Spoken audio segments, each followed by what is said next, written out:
about being over at CISA now for about a year and change.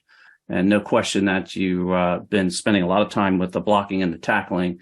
And no doubt you've discovered a lot of things over there as far as securing your environment, et cetera.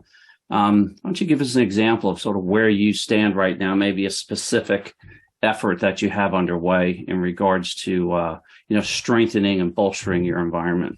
Yeah, there's a couple good examples. I think the first, the Cybersafety Review Board, as mentioned previously, is doing some really good work. We also have the Joint Cyber Defense Collaborative that's been an information sharing platform here at CISA that's been very successful with our industry partners and is kind of expanding right now over one of our collaboration tools to, Federal Security Operations Center. So I think those are some examples that CISA is really proud of that's externally facing, and also, our increasing services that are being more rapidly deployed to support, government. The protective DNS service has gone, extremely well as we migrate,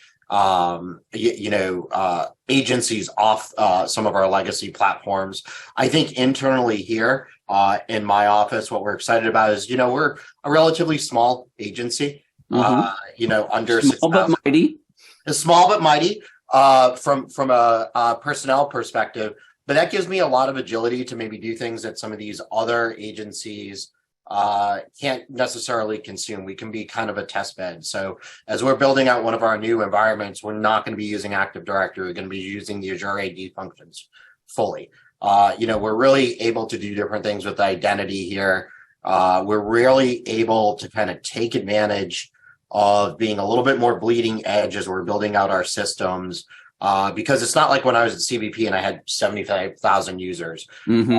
It's much smaller. Or a million like Ron does. Or a million like Ron does. Right. Where I have some applications where we're supporting hundreds of thousands of users, or, the ACE program, which basically supports users across government, in industry as well, Sure. So we have very critical systems here of the same criticality. But we're able to, what I'm really excited about is, I'm working with, this is a cyber agency and infrastructure security agency.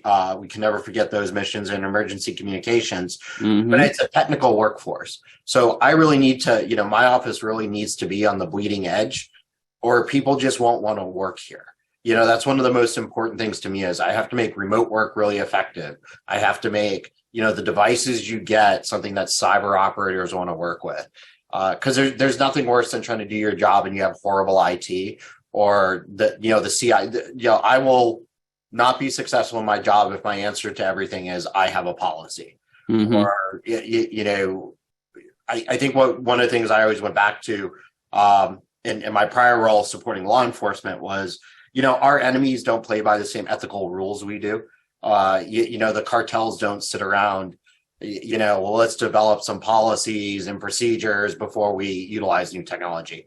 So while I need all of those things, first and foremost, I am bringing an operator-centric mindset